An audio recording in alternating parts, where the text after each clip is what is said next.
দেওবন্দ মাদ্রাসা যেরকম নিয়ামত হিন্দুস্তানের মুসলমানের জন্য, দক্ষিণ পূর্ব এশিয়ার মুসলমানদের জন্য বড় নিয়ামত। দেওবন্দ মাদ্রাসার প্রতিবেশী হওয়ার কারণে শাহজি আব্দুল্লাহ আমাদের জন্য বড় নিয়ামত। হুজুরে গাছ বেসন নিয়ে যদি দাওয়াত খাওয়ায়, আমরা সবাই ওনার বাড়িতে গেলে বসতে দেওয়ার জায়গা নাই, উঠানের মাঝে চট বিছায় দেয়। কি বিছায় দেয়? উঠানের মাঝে চট বিছায় দেয়। মাইট্টা হানকির মাঝে ভাত খাইতো দেয়। মাইট্টা হানকি চিনেন তো? আর বড় লোকরা কাঁচের প্লেটে খেতে দেয়। শাহজি আব্দুল্লাহর কাঁচের প্লেট নাই, মাইট্টা হানকির মাঝে খেতে দেয়। খাট নাই, 64 জন শিক্ষক বসানোর মতো ঘরে জায়গা নাই।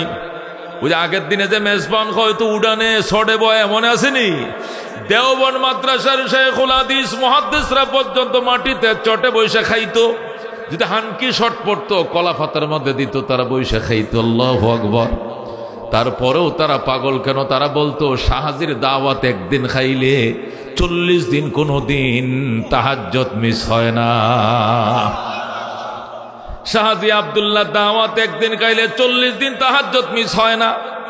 এমনি তো তাহাজ্জুদের অভ্যাস আমাদের আছে, কিন্তু মাঝে মাঝে ছুটে যায়, শেষ রাত্রে উঠতে পারি না। কিন্তু শাহজির দাওয়াত খাইলে এমন নূর দিলের মধ্যে বসে যায়, 40 দিন আর কোনোদিন আমাদের তাহাজ্জুদ মিস্টেক হয় না। সুবহানাল্লাহ। رزينا قسمة الجبار فينا لنا علم وللأعداء مال فإن الماء لا يفنى عن قريب وإن العلم يبقى لا يزال لقد زان البلاد ومن عليها إمام المسلمين أبو حنيفة فما في المشرقين له نذير ولا في المغربين ولا بكوفة سبحان الله। বাজান রে, হালাল খাবার এত বরকত। আল্লাহু আকবার। হযরত ইমাম শাফি রহমাতুল্লাহ আলাইহি, তার ছাত্র ইমাম আহমদ ইবনে হাম্বল রহমাতুল্লাহ আলাইহি, ইমাম শাফি চিঠি লেখছে আহমদের কাছে, আহমদ রে, লেখাপড়া করছিলে বাল্যকালে আমার কাছে, উস্তাদের কথা কি ভুলে গেছো? ইমাম আহমদ কো, না স্যার, আপনাকে বলি নাই হুজুর, আপনাকে বলি নাই। কো, ভুলে না গেলে উস্তাদকে কোনোদিন দেখতে আইলা না? আমার কি একদিন দেখতে যাইতে তোমার মন চায় না? ছোটবেলা লেখাপড়া করছিলে ইমাম আহমদ, এখন তুমি 4 মাযহাবের এক মাযহাবের ইমাম, শিক্ষকও এক মাযহাবের ইমাম, হাম্বলি মাযহাবের ইমাম একজন, আর শাফি মাযহাবের একজন, হানাফি মাযহাবের ইমাম ইমাম আবু হানিফা, মালিকি মাযহাব ইমাম মালিক। আমি শিক্ষকও এক মাযহাবের ইমাম, তুমি ছাত্র এক মাযহাবের ইমাম। যদিও তুমি মেধাবী, তুমি আমার গর্বের ছাত্র, তাই বলো কি উস্তাদ তো উস্তাদেই, তুমি কি দেখতে আইতে মন চায় না? ইমাম আহমদ ইবনে হাম্বল চিঠি লেখছে, হযরত আগামী শুক্রবারে জুমার নামাজ আপনার পিছনে এসে আদায় করব। আগামী শুক্রবারে স্যার আপনাকে আমি দেখতে আসবো। ছাত্র আসবে, স্টুডেন্ট আসবে টিচারকে দেখার জন্য। ইমাম আহমদ ইবনে হাম্বল আসবে, চিঠি লেখছে। ইমাম শাফি বাজার করছে, মাছ গোশত তরি তরকারি সবকিছু কিনছে, কিনে তার বেগম রে দিয়া রান্না বান্নাও করাইছে। পাটি বিছায়া, দস্তরখান বিছায়া, সেলুম সিউ রাখছে, পানি রাখছে, গ্লাস রাখছে, তরকারির বাটিগুলো ডাইকে রাখছে। ইমাম শাফি মসজিদে গেছে জুমা পড়াইতে, ইমাম আহমদ আইসা নিজের শিক্ষকের পিছনে জুমার নামাজ আদায় করছে। আল্লাহু আকবার। এরপরে করে আসছে ইমাম শাফি ইমাম আহমদকে, নিজের ছাত্রকে, টিচারের শুভেচ্ছা জানায়, সংবর্ধনা জানায়, উষ্ণ অভ্যর্থনা দিয়া ইমাম শাফি ইমাম আহমদ ইবনে হাম্বলকে রিসিভ করে আইনা ডাইরেক্ট পার্টির মধ্যে বসায়, কো বাবার খাবার খাও, মিশর থেকে আইসে, অনেক কষ্ট হয়েছে, খাবার খাও।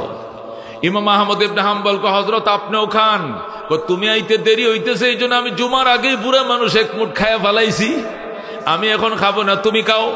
ইমাম আহমদ ইবনে হাম্বল বাটিগুলো, তরকারির বাটিগুলো ডাকনা দিয়ে ডাকা, বাটিগুলো ডাকনাগুলো সরাইলেন, সরায় খাবারের দিকে, তরকারির দিকে, ডালের দিকে, ভাতের দিকে তাকায় তাকায় মুচকে হাসলেন। ইমাম শাফির ছেলেরা কয়, আব্বা ডাইলটা মনে ফাইনস হয়েছে, এই জন্য হুজুরে হাসে। বাটির মাঝে গোশত মনে কম, এই জন্য ইমাম আহমদ হাসে। ইমাম শাফি কয়, চুপ করবে না, আমার ছাত্র সম্পর্কে খারাপ ধারণা নিস না। অন্য কোন রহস্য থাকতে পারে? বলেন আল্লাহু আকবার। ইমাম আহমদ ইবনে হাম্বল রাহমাতুল্লাহ অনেকক্ষণ পর্যন্ত এই খাবারগুলো বাটিগুলোর দিকে তাকাইলেন, মুস্কি হাসলেন, এরপরে বিসমিল্লাহ বলে খাওয়া শুরু করলেন। 4 জনের খানা একা খাইলেন। আল্লাহু আকবার। একটু পরিমাণে বেশি করে খানা খাইছে। ইমাম শাফি রহমতুল্লাহ ছেলেরা কো, আব্বা তোমার ছাত্রটা যেরকম বড় আলেম, ফেডও বড়। কেমনে? যে খাবার খাইছে 4 জনের, ডিম দিছি 4টা খাইলিস, এক বাটি গুস্ত বোনা 8 কেজি গরু গোস্ত, জানো এ পুরো 1 কেজি খাইছে।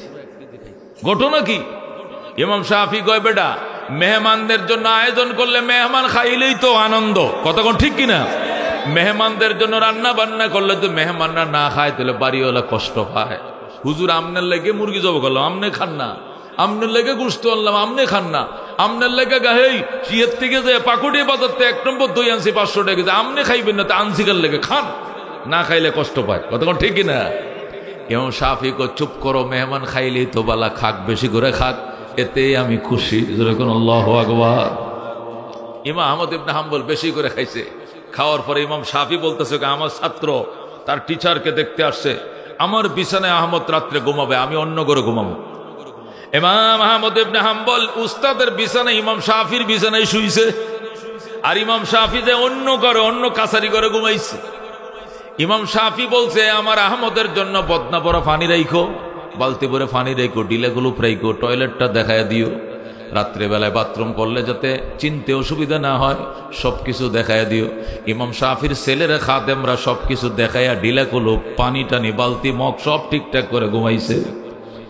ইমাম শাফি রহমতুল্লাহ আলাই 4টে বাজে উঠছে, উইটা কয়ে, ছেলেরা শোন, আমার আহমদ আমার ছেলেরা অনেক দূর থেকে সফর করে আইছে, রাত্রে জাগাইস না, যখন ফজরে আজান দিবে তখন জাগাবি, এর আগে জাগাবি না। কারণ দূরের থেকে আইছে, আল্লাহ সফরের মধ্যে ফরজ নামাজে 2 রাকাত মাফ করে দিয়েছে, কসর, তাহলে নফল আর ফরার দরকার নাই, তারে তাহাজ্জুদে ডাইকো না। এই বলে ইমাম শাফি মসজিদে চলে গেল। ইমাম শাফি মসজিদে যায়, দেখে ইমাম আহমদ ইমাম শাফির আগেই মসজিদে যায় সিজদায় পড়ে কাঁদতেছে। ইমাম শাফি কো, আমি বইলে আইছি যে ফজরের আগে যেন না ডাকে, আহমদ তো ফজরের আগে মসজিদে তাহাজ্জুদ পড়ে। আল্লাহু আকবার। ঘটনা কিরে? ছাত্র শিক্ষক 2 জন তাহাজ্জুদ পড়তে পড়তে, জিকির আজকার করতে করতে ফজরের আজান দিছে, ফজর পড়ছে, এরপরে কোরআন পড়তে পড়তে ইশরাকের টাইম হয়েছে, ইশরাক পড়ছে, এরপরে ঘরে আইছে, ছাত্র শিক্ষক একসাথে নাস্তা খাইতে বইছে। ইমাম শাফি রহমতুল্লাহ ছেলেরা, আব্বু তুমি যে বলছিলা বালতি ভরে পানি দিতাম, পানি তো দিছি, ডিলেগুলো রাখছি, বদনাও রাখছি, টিস্যু, টয়লেট পেপার রাখছি, কিন্তু হুজুর তো পানি ইউজ করে নাই, ডিলেগুলো ব্যবহার করে নাই, ওযু ছাড়ানি নামাজ পড়ছে। আল্লাহু আকবার। এ পাগল ভাই, পরে বয়সের সামনে বসো বসো বসো বসো। ইমাম আহমদ ইবনে হাম্বল রাহমাতুল্লাহ আলাইহি তো ওযু বানায় নাই, পানির জায়গা বালতি ভরা পানি, ডিলাগুলুফের জায়গা ডিলাগুলুপ, মগের জায়গায় মগ, জগের জায়গা জগ, পানি তো একটু ব্যবহারের আলামত নাই, টয়লেটও ইউজ করে নাই, তাহলে কি হুজুর কি ওযু ভাঙছে না, নাকি ওযু ছাড়াই নামাজ পড়ছে? ঘটনাটা কি? ইমাম শাফি কো, চুপ কর, এই রহস্য পরে বোঝা যাবে, মানুষের ব্যাপারে মন্তব্য করা ঠিক নয়। আল্লাহু আকবার। 2 জনে ছাত্র শিক্ষক টিচার আর কি স্টুডেন্ট একসাথে বসে নাস্তা পানি খাওয়ার পর ইমাম শাফি জিজ্ঞাসা করে, আহমদ আহমদ তোমার এই অবস্থা কবে থেকে হয়েছে? ইমাম শাফি তো বুঝে লাইছে এই অবস্থা মানে কি, এই যে সারা রাত জেগে থাকা, এরপরে ঘুম নাই, ওযু ভাঙ্গে নাই, একবার এশার ওযুতে ফজর পড়া, এশার ওযুতে ইশরাক পড়া, এটা ভুলা মানে কি বুঝবো? আমি না বুঝি, এই জন্য বলতে তোমার এই অবস্থা আল্লাহ কবে থেকে দিয়েছে? ইমাম আহমদ বলে, হযরত এটা আগের থেকেই ছিল, আপনার বাড়ির নুরানি খাবার খাইয়া এটার বরকত আরো বাইরে গেছে, আগের থেকে অভ্যাস ছিল, প্রায় আমি এশার ওযুতে ফজর পড়তাম, তো মাঝে মাঝে মিস হইতো, এখন আশা করি আর এটাও মিস হবে না। কেমনে? হুজুর যখন আপনার বাড়িতে আসলাম, খাবারে পাটিতে বসাইলেন, খাও, আমি খাবারের তরকারির ডাকনাগুলো একটু উদাম করলাম, ডাকনাগুলো সরায় দেখি ওই তরকারির থেকে নূর বাসতেছে। আল্লাহু আকবার। ডাল থেকে নূর বাসতেছে, হালাল ইনকাম, হালাল রান্না, নামাজি মেয়েদের রান্না, তাহাজ্জুদ গুজারদের রান্না, আল্লাহর ওলিদের ইনকাম যেরকম হালাল, বাজার হালাল, রান্না হালাল, পরিবেশন হালাল। আমি দেখি প্রত্যেকটা তরকারির থেকে নূর বাইতেছে, বলো আল্লাহু আকবার। এই জন্য নূরগুলো দেখে দেখে মুস্কি মুস্কি একটু হাসছিলাম। হয়তোবা আপনাদের কেউ বা কারা মাইন্ড টু করে থাকতে পারে, তবে আমি হেসেছিলাম এই কারণে, এরকম খাবারের উপরে নূর ভাসতে আমি অন্য কাহারো বাড়ি করে দেখি না। আল্লাহু আকবার। এ কারণে হুজুর মনে কিছু নিয়েন না, আমি আসলে এত খাবার খাই না, অল্পই খাই, কিন্তু নূরানি খাবার হওয়ার কারণে পরিমাণে একটু বেশি খাইছিলাম। আল্লাহু আকবার। ইমাম শাফি কই রে ফুলাফান এদিকে আয়, আগে না কইছস রাক্ষস এত খাবার খায় কেন, কি জন্য খায়, এবার শোনো। আল্লাহু আকবার। ইমাম আহমদ ইবনে হাম্বল কো হুজুর এই জন্য ওই পরিমাণে 3 দিনের খানা আমি এক বেলায় খায়া ফেলাইছিলাম। উদ্দেশ্য ছিল প্রয়োজনে 3 দিন খানা খাবো না, কিন্তু এই নুরানি বরকতময় খাবার আমি ছাড়বো না। এই জন্য আপনি কি মনে কষ্ট পাইছেন? কয় না বাবা, আমার স্টুডেন্ট, তুমি আমার ছাত্র, আমার বাড়িতে খাইছো, আমি খুশি। ছাত্র তো এমন ছাত্র, উস্তাদ যে মাকামে, ছাত্র একই মাকামে, বলেন আল্লাহু আকবার। উস্তাদ এক মাযহাবের ইমাম, ছাত্র আরেক মাযহাবের ইমাম, কথা কোন ঠিক কিনা? তুমি খাইছো, এটা আমার আনন্দ বাবা। আমার বাড়ির খাবার খায়া তুমি কি পাইছো? আমলেও বরকত হইছে, এলেমেও বরকত হইছে। সুবহানাল্লাহ। আমলেও বরকত হইছে, এলেমেও বরকত হইছে। আমলে কেমনে বরকত হইছে? খাবারটা ফেটে যাওয়ার পর কোনো বুটবাট টোস্টাস কোনো কিছু নাই, সারা রাত আমার ঘুম আসে নাই, সারা রাত আমি আল্লাহর কোরআন পড়ছি, হাদিস পড়ছি। আল্লাহ রাব্বুল আলামিন আমার এত বরকত দিছে, অন্যদিন উইটে ওযু বানায়া তাহাজ্জুদ পড়া লাগতাম, আজকে আমার ওযু ভাঙ্গে না, এই পর্যন্ত আমার ওযু আছে, ওযু ভাঙ্গে নাই। আমাকে বাথরুমে যেতে হয় না, আমাকে প্রস্রাব করতে হয় না, নতুন পানিতে ওযু বানাইতে হয় নাই। আমি আমলের মধ্যে বরকত পাইছি, তাছাড়া ইলমের মধ্যে আল্লাহ বরকত দিয়েছেন। আল্লাহর কোরআনের একটা কঠিন আয়াত, এই আয়াতের ব্যাখ্যা আমি বুঝতেছিলাম না, 40 বছর পর্যন্ত চেষ্টা করতেছি, আয়াতের ব্যাখ্যা আমি বুঝি নাই। আপনার বাড়ির খানাটা খায় একটু বালিশের মধ্যে কাত হইলাম, সাথে সাথে মেমোরির ভিতরে ওই আয়াতটা এসে ঢুকছে, টাস টাস করে আয়াতের ব্যাখ্যা আল্লাহ আমার অন্তরকে খুলে দিয়েছে। যে আয়াত আমি 40 বছর পর্যন্ত বুঝি না কোরআনের ব্যাখ্যা, এই আয়াতের ব্যাখ্যা আল্লাহ আমার এমন বুঝাইছে, আমি একটা আয়াত থেকে আমি 100 মাসআলা বের করেছি, বলেন আল্লাহু আকবার। এক আয়াত থেকে আমি 100টা মাসলা বের করছি, তো এখন আল্লাহু আকবার। এই জন্য আমার কিসের ঘুম, কিসের নাওয়া, কিসের খাওয়া, এই বরকতময় খাবার আশা করি আমার পেটে 1 সপ্তাহ থাকবে। আমি আর অন্য কোনো খাবার খাবো না, শুধু পানি পান করব। আপনার বাড়ির নুরানি খাবার আল্লাহ আমাকে এত বরকতময় করেছে, জোরে কোন সুবহানাল্লাহ। এই জন্য বন্ধু, ও বন্ধু, মাদ্রাসার প্রতিবেশী হওয়া, আলেম ওলামার সহবত পাওয়া, মাদ্রাসাতে কোনো না কোনো ভাবে একটু লাগা, একটু সংশ্লিষ্ট হওয়া, এটা ভাগ্যের ব্যাপার। এটা সবাইকে আল্লাহ এই নিয়ামত দেয় না, কথা কোন ঠিক কিনা? এই নিয়ামত সবাই পায় না। রাহমাতুল লিল আলামিন সাল্লাল্লাহু আলাইহি সাল্লামের উম্মত শোনম, হযরত ইয়াকুব নানুতুবি রাহমাতুল্লাহ আলাইহি বলেন, দেওবন্দ মাদ্রাসার দায়িত্ব আমার কাছে, বোর্ডিং এ বাচ্চাদের খাবার নাই, কি করব?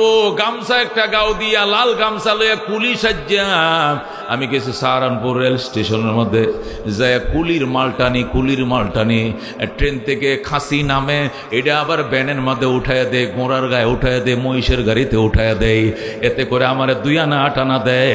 সারা রাত ইনকাম করার পর সকালবেলায় না দেওবন্দ মাদ্রাসায় দেই, এইটিতে ডাইল চাল কিনে বোর্ডিং চলে, বাচ্চারা খায়, যখন সুবহানাল্লাহ।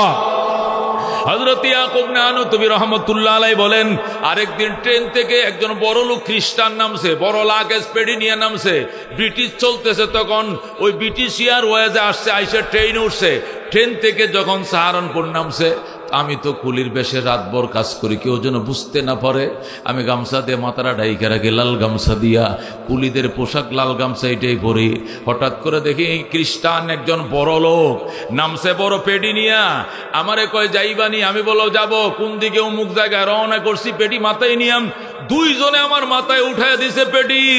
আমার বয়স 80-র কোটায়, বৃদ্ধ মানুষ, আমি কেমন করে পেডি নেব? আল্লাহকে বলছি, আল্লাহ এতিমদের জন্য পেডি মাথায় লইছি, খ্রিস্টানদের পেটি এতিমদের জন্য মাথায় লইছি। আল্লাহ, এই বয়সে 10 কেজি টানার মতো সাধ্য আমার নাই, কমপক্ষে 80 কেজি হবে, 2 মণ হবে, তুমি শক্তি দিয়া দাও, সাহায্য করো। আল্লাহু আকবার। এই বলে 3-4 জন মিলে পেটিটা আমার মাথায় উঠাইয়া দিল। আল্লাহু আকবার। আমি রওনা করলাম। খ্রিস্টান আমার পিছনে পিছনে থাকে, কয় ডাইনে যাও বামে যাও, ডাইনে যাই বামে যাই, কিন্তু সে সামনেতে যায় না। কোনো পেটি লয়ে কোনো আমি বাগি কিনা, নিশ্চয়ই মূল্যবান কোনো সম্পদ তার পেটিতে আছে। এই অবস্থায় সে আমার পিছনে, আমি সামনে। হঠাৎ করে সে তাকায়া দেখে পেটি আমার মাথার থেকে 1 বিঘা জাগানো, পেটি আমার মাথার সাথে লাগানো, পেটি ফেরেশতারা আঙ্গায় রাখছে। জোরে কোন আল্লাহু আকবার। তখন তো এই লোক বেহুশ হয়ে গেছে। বলে কি, বৃদ্ধ মানুষটার মাথায় পেটিটা উঠাই দিলাম, পেটি তো তার মাথায় নাই, মাথার থেকে জাগানো, ঘটনাটা কি? তখনই কিছুটা আন্দাজ করছে, সামনে আইসে কয় পেটি নামান। আমি বললাম আইসে গেছি, কয় আসি নাই, দূর আছে। কয় দূর আছে বাড়ি। কয় নামাবো কেন, আমি বাড়ি পর্যন্ত নিতে পারবো। কয় আগে রহস্য বলেন, এই ইনকাম করে, এই কষ্ট করে কামাই করে খারে খাওয়াবেন। কয় বাবা তুমি চিনবা না, তুমি হয়তো ইংরেজ হইবা, তোমার বাড়ি বিলাতে, ব্রিটিশে, তুমি চিনবা না। দেওবন্দ মাদ্রাসা আছে, এতিম বাচ্চারা লেখাপড়া করে, আমি এই ইনকাম এতিম বাচ্চাদের মুখে আহার দেই। জোরে কোন আল্লাহু আকবার। তখন খ্রিস্টান ডাক দেখো, পেটি আমার বাড়ির দিকে যাবে না, তোমার মাদ্রাসা কোন দিকে? পেটি ওই দিকে যাবে। আল্লাহু আকবার। একদম মাদ্রাসার দিকে আইসে, মাদ্রাসার যে অফিস রুমের সামনে নিয়ে আইসে, কয় নামাও। এই পেটির ভিতরে অনেক মূল্যবান হীরা জহরত সোনা গয়না আছে, সব কিছু দারুল দেওবন্দের এতিমখানার জন্য অক্ষ করে দিলাম। যেরকম আল্লাহু আকবার। এ বন্ধু, এত কষ্ট। যারা বুখারী শরীফ যাদের সিনার মধ্যে মুখস্থ ছিল, কুরআন যাদের হেফজ ছিল, নবীর বংশধর হযরতে হুসাইনের বংশধর, হাসানের বংশধর, কুরাইশের বংশধররা পর্যন্ত কুলিগিরি করছে, দিন মজুরি কাজ করে আইনা দেওবন্দ মাদ্রাসায় খাওয়াইছে। আজকে দেওবন্দ মাদ্রাসা তাম পৃথিবীতে শ্রেষ্ঠ মাদ্রাসা হিসাবে আল্লাহ কবুল করে নিয়েছে। কথা কোন টেকেরা? বন্ধুগণ, ভারতকে চিনে মানুষ দেওবন্দ মাদ্রাসার উসিলায়। কথা কোন ঠিক কিনা?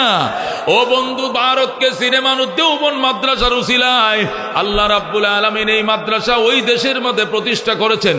বন্ধুগণ, বলতেছিলাম উলামায়ে কেরামের সাথে যে যেমনে লাগছে, আল্লাহ তাদেরকে এত বরকত দিয়েছে, তো খায়ের দিয়েছে, এটা অন্য কাউকে দেয় নাই। আল্লাহ এদেরকে আলাদা একটা বরকতে দিয়েছে। কথা কোন ঠিক কিনা? হযরত সুলাইমান আলাইহিস সালাম পাখিদের হাজিরা ডাকতেছে, সব পাখিরা হাজির, কিন্তু হুদহুদ পাখি হাজির না।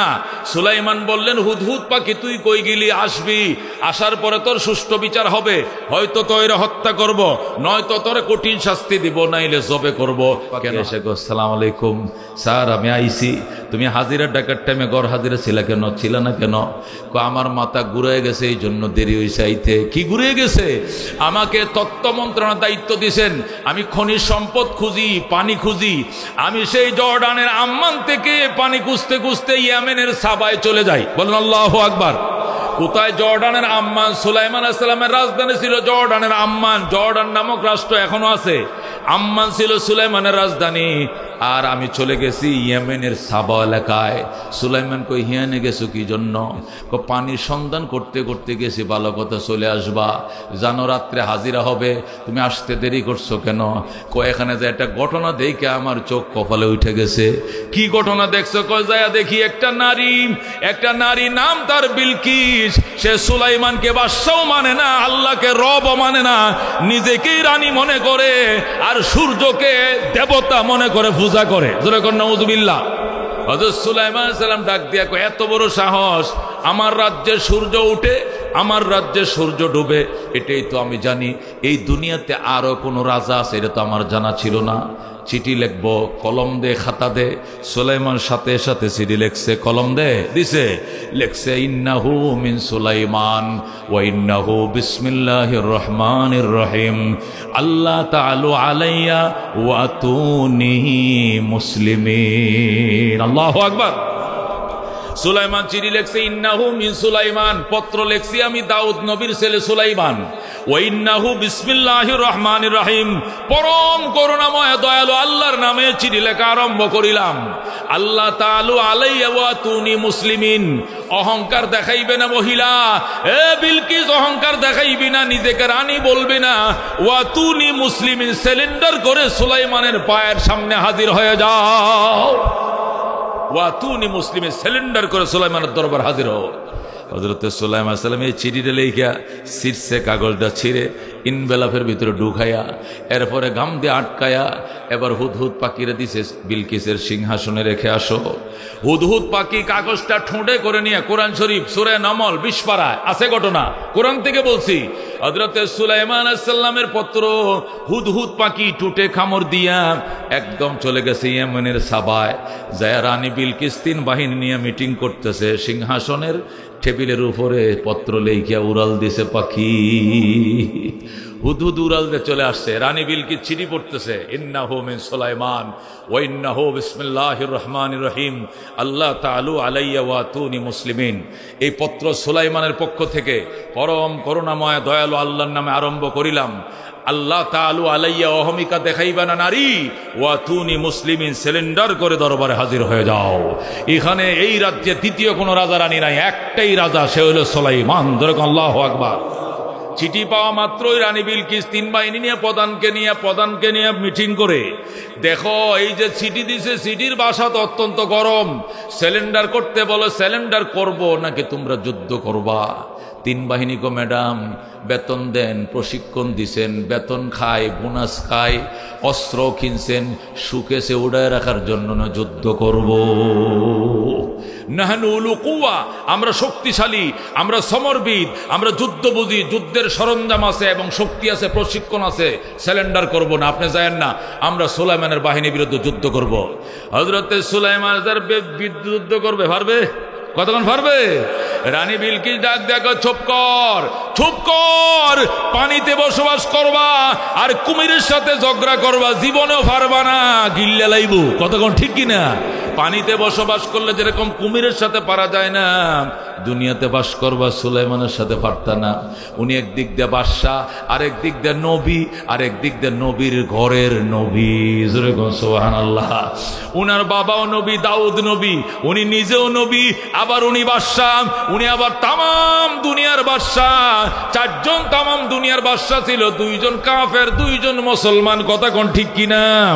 তার মধ্যে সুলাইমানও একজন। হযরতে বিলকিস ডাক দেয়, শোনো, পারতা না, যুদ্ধ করে পারতা না, কি করবা? কয়েকটা কাজ করো, আমার বাসভবন, আমার ভবনে ঢুকো, বিশেষ কামরা ঢুকো, স্বর্ণের ইটে আছে 2.5 কেজি ওজনের, 50টা ইটা লও, মতান্তরে 500টা ইটা নাও, নিয়ে 3 বাহিনীরা নিরস্ত্র হয়ে সাদা পায়জামা পাঞ্জাবি পরে বিলকিসের পক্ষ থেকে সুলাইমানের কাছে গিফট নিয়ে যাও, এবং সুলাইমানের জন্য একটা সুন্দর মুকুট বানাইও সোনা দিয়া। যদি সুলাইমান দুনিয়াদার হয়, দুনিয়া লোভী হয়, দুনিয়া লেপসি হয়, তাহলে এই হাদিয়া গিফট পাইয়া গোশ পাইয়া ঠান্ডা হয়ে যাবে। আর যদি দুনিয়াদার না হয়, তাহলে আমি না গেলে ওর আগুন থামবে না, আমাকেই যেতে হবে।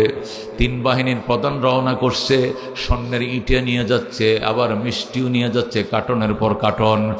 আবার সাথে আছে সুলাইমানের জন্য বড় মুকুট, সোনার মুকুট। রওনা করছে। সুলাইমান কো হুদহুদ, চিঠির উত্তর আসলো না, কারণ কি? কয় ম্যাডাম আসছে না, তবে উত্তর নিয়ে 3 বাহিনীর লোকজন আসতেছে। কি নিয়ে আসতেছে? অনেক গিফট সামগ্রী নিয়ে আসতেছে। কিসের গিফট সামগ্রী? কয় ডাইরেক্ট স্বর্ণের ইটিয়া, বড় বড় স্বর্ণের ইট নিয়ে আইতেছে, আপনার ঘর ভরে যাবে, এত পরিমাণ গিফট নিয়ে আসতেছে। সুলাইমান ডাক দেখো, হায়রে বেঈমানের দল, তোরাও বুঝি সুলাইমানকে লোক দেখাস। সুলাইমানকে কি পরিমাণ সম্পদ দিছে তোদের আন্দাজ নাই। সুলাইমান আলাইহিস সালাম ডাক দেখো, হুদহুদ পাখি, জিন পরীদেরকে খবর দাও। সাথে সাথে জিন পরীদেরকে খবর দেওয়া হলো। সুলাইমান বললেন, ওই পাশে ব্রিকপিল তৈরি করো, 2 কোটি স্বর্ণের ইটা বের হবে। ওই পাশে আরেকটা ব্রিকপিল তৈরি করো, 2 কোটি রূপার ইট তৈরি হবে। বলেন আল্লাহু আকবার। অর্ডার দিতে দেরি, ব্রিকপিল তৈরি হতে দেরি না। এই রফিক ভাইয়ের মাটি নিটে না বাজান, রফিকুল ইসলাম খান সাহেবের মাটির ইটা না, একটা ইটার দাম 15 টাকা, ওইটা 2.5 কেজি, এক ভরি স্বর্ণের দাম 1,34,000 টাকা। এরকম 2.5 কেজি সোনার এক একটা ইটা, সুবহানাল্লাহ। এরপরে সুলাইমান কয় এগুলোকে দোল দিয়া লোভ দেখায় লাভ নাই, জলদি করো জিনপরিরাকে কোথায় 2টা ব্রিক পিল তৈরি করো, 5 কোটি ইটা বের হবে স্বর্ণের, জোরে কও আল্লাহু আকবার। সাথে সাথে ইটের ব্রিক পিল তৈরি হয়ে গেছে, ব্রিক বেরিয়ে আসছে। সুলাইমান আলাইহিস সালাম ডাক দিয়া কয় একদম ঘাটাইল ক্যান্টনমেন্ট থেকে আমার বাসভবন পর্যন্ত এই 15-20 কিলোমিটার যা আছে 300 ফিট কার্পেটিং করবা, 2 পাশে 10 ইঞ্চি দেওয়াল দিবা, ওখানেও হবে একটা গেট, আমার বাসার দুয়ারও হবে একটা গেট, পুরা রাস্তা কার্পেটিং হবে সোনার ইটা দিয়া, সুবহানাল্লাহ। যেই মাত্র অর্ডার দিয়ে সুলাইমান, অর্ডার দিতে দেরি, কাজ হইতে দেরি নাই, রাস্তা কার্পেটিং হয়ে গেছে, সব স্বর্ণের ইটা, বাতি সারাই জ্বলে, লাইট লাগে না, আল্লাহু আকবার। রানী বিলকিসের সেনারা গিফট সামগ্রী নিয়ে যখন ঢুকবে, মেন রোডে ঢুকছে, যেটা রাজার বাড়ি সুলাইমানের বাড়ির দিকে ঢুকছে, যেটা জর্ডানের আম্মানের দিকে যে রুটটা ঢুকছে, দেখে গোটা রোড সোনা দিয়ে কার্পেটিং করা। এই স্বর্ণের রাস্তা দেখে একজন সেনার একজনকে কই যাস? কয় সুলাইমানের বাড়িতে যাই। কি নিয়ে যাস? কয় স্বর্ণের ইটা নিয়ে যাই। নিচের দিকে তাকায় দেখছেন এগুলো কি?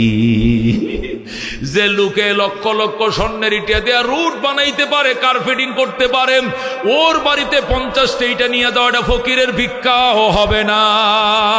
কথা কোন ঠিক কিনা? ফালা তোদের ইটা, ফালা তোদের ইটা, রওনা কর। এই বলে তারা ইটে মিটে ফেলে আবার রওনা করছে। রানী বিলকিসের কাছে যায়, কয় ম্যাডাম ওই তো না, এই সমস্ত 10-20টা ইটে দিয়ে লোভ লেখায় লাভ নাই, কারণ বাদশা সুলাইমান গোটা রাস্তা স্বর্ণ দেয়া কার্পেটিং করে ফেলেছে, সুতরাং আপনাকেই যেতে হবে। বিলকিস কয় ঠিক আছে বুঝেছি। কিছু বলছেনি? কয় বলছে এমন আক্রমণ করব, ঠেকানোর ক্ষমতা বিলকিসের নাই। এই আক্রমণ করার আগেই আপনি তাড়াতাড়ি স্যালেন্ডার করেন, সুলাইমানকে খেপাইলে উপায় নাই। রানী বিলকিসকে জলদি কর, আমার ভবন তালা দে।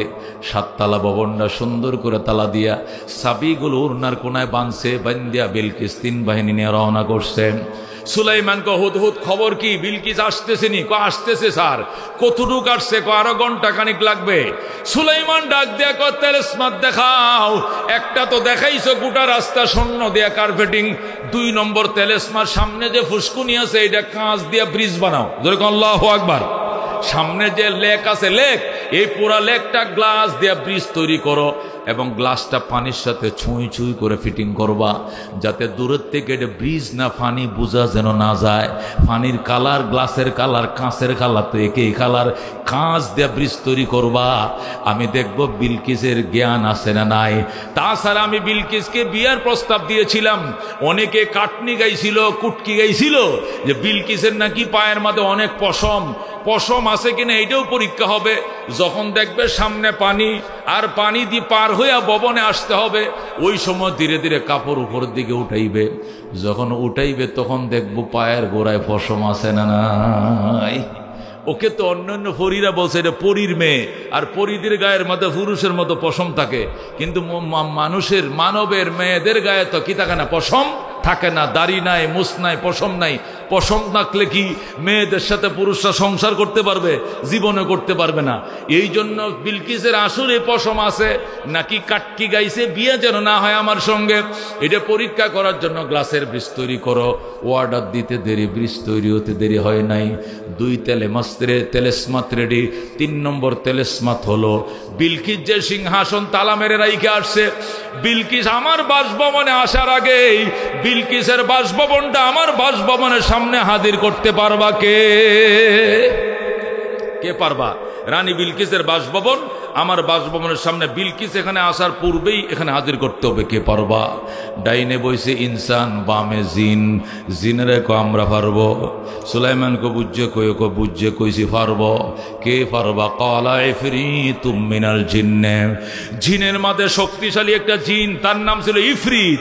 ইফরিত দাঁড়াইছে, দাঁড়ায় বলে আনা আতিকা বিহি ক্বাবলা আন তাকুমা মিন মাকামিকা। বলেন আল্লাহু আকবার। কোরআনে কারিমের মধ্যে ঘটনা আসছে, কোরআন থেকে বলছি।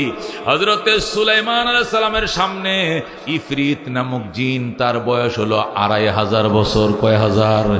এই জিনটার বয়স ছিল 2500 বছর। এই জিন হযরতে মূসা আলাইহিস সালামকে দেখছে, ঈসা আলাইহিস সালামকে দেখছে। যেরকম আল্লাহু আকবার। সুলাইমানের সাথেও তার দেখা, ইব্রাহিম নবীর সাথেও তার দেখা। ওই 2500 বছর বয়স্ক জিন, বড় খাম্বা ফিলার বট গাছের মতো সে দাঁড়ায়।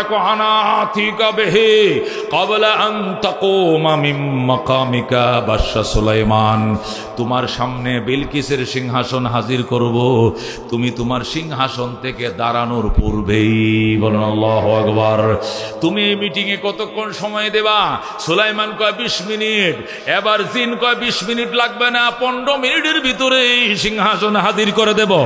সুলাইমান আলাইহিস সালাম বললেন 15 মিনিটে যদি হাজির করো তো এটা তো কোনো আশ্চর্য কিছু না, এটা তো আস্তে আস্তে আসবে। আমি 15 সেকেন্ডের আগে হাজির করতে চাই। সুবহানাল্লাহ। 15 মিনিটে হাজির করবা, এত সময় নিলে হবে না। একবারে 15 সেকেন্ডের আগেই বিলকিসের সিংহাসন সুলাইমানের সিংহাসন সামনে এনে ফেলে দিতে হবে, দেখতে হবে। যেরকম আল্লাহু আকবার। এখন জিনেরা করতে হইলে মাহফুসায় দুয়াশো বাজান, আমরা পারতাম না, এই পাওয়ার আমগুন নাই। দাঁড়াইছে ইনসান। ইনসান পারবা কিনা? সুলাইমান আলাইহিস সালামের ডান পাশে তার আপন খালাতো ভাই, সুলাইমান নবীর আপন খালতো ভাই হযরতে আসিফ ইবনে বরখিয়া। কি নাম? হযরতে আসিফ ইবনে বরখিয়া সুলাইমান নবীর আপন খালাতো ভাই, ডান পাশে বসা। লাফ দিয়ে দাঁড়ায় কয় আমি এনে দেব ভাইয়া, বিলকিসের সিংহাসন চোখের পলকে তোমার সামনে হাজির করে দেব। জোরে কোন সুবহানাল্লাহ। সুলাইমান কতক্ষণ লাগবে? চোখের ফলক মানে? মানে চোখ বন্ধ করেন। সুলাইমান নবী চোখ বন্ধ করছে, খোলেন। খুলছি, ওই দেখেন সিংহাসন। জোরে কোন আল্লাহু আকবার। আল্লাহু রব্বুনা মুহাম্মদ নবিয়ুনা নাহনু মুতিয়ুহুমা নাহনু কুল্লুনা হিজবুল্লাহ লা নাখাফু ইল্লাল্লাহ ওয়াতাসিম বিহাবলিল্লাহ মুজাহিদ ফি দীনিল্লাহ আল জিহাদ সাবিলুনা নুকিমু ফি দীনিল্লাহ লা ইলাহা ইল্লাল্লাহ নুকিমু ফি দীনিল্লাহ লা ইলাহা ইল্লাল্লাহ লাইসাল মুলকু الظالم ولا الملك للخائن لا نخاف امريكا ولا نخاف রাশিয়া। ঠিক না?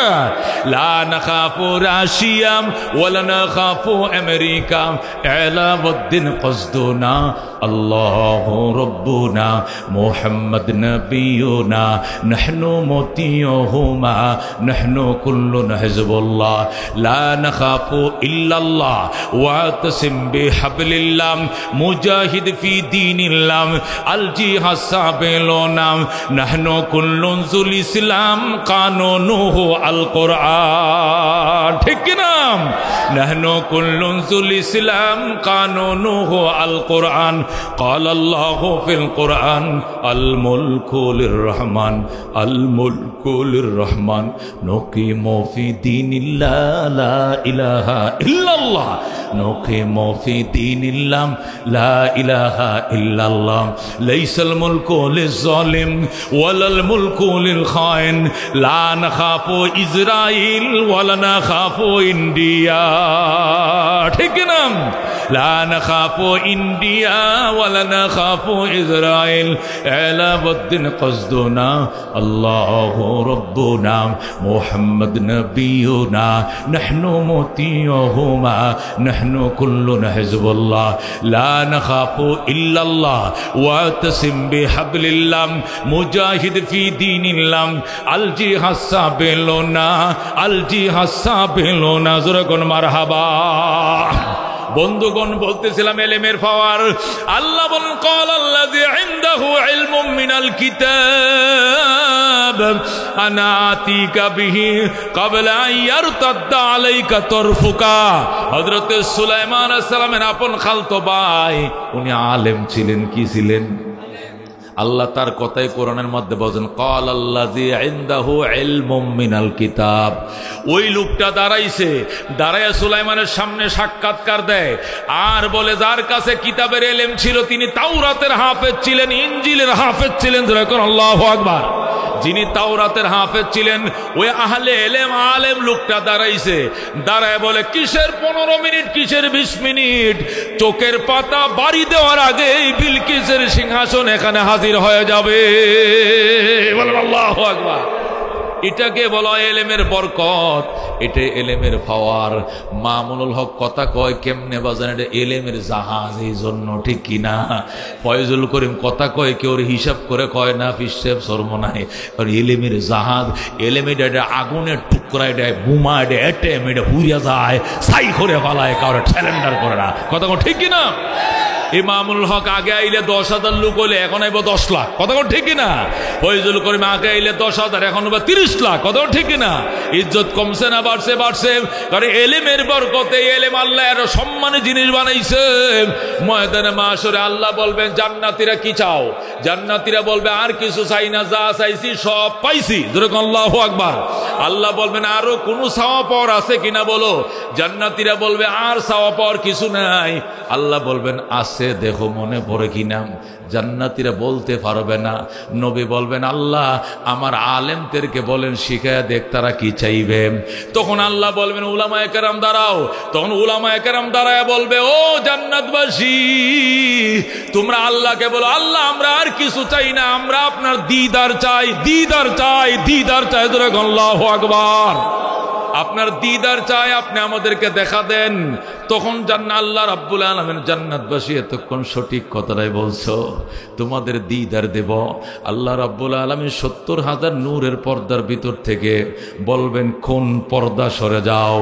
যেই বলবেন কোনটা, টাস করে পর্দা খুলে যাবে। আল্লাহু আকবার।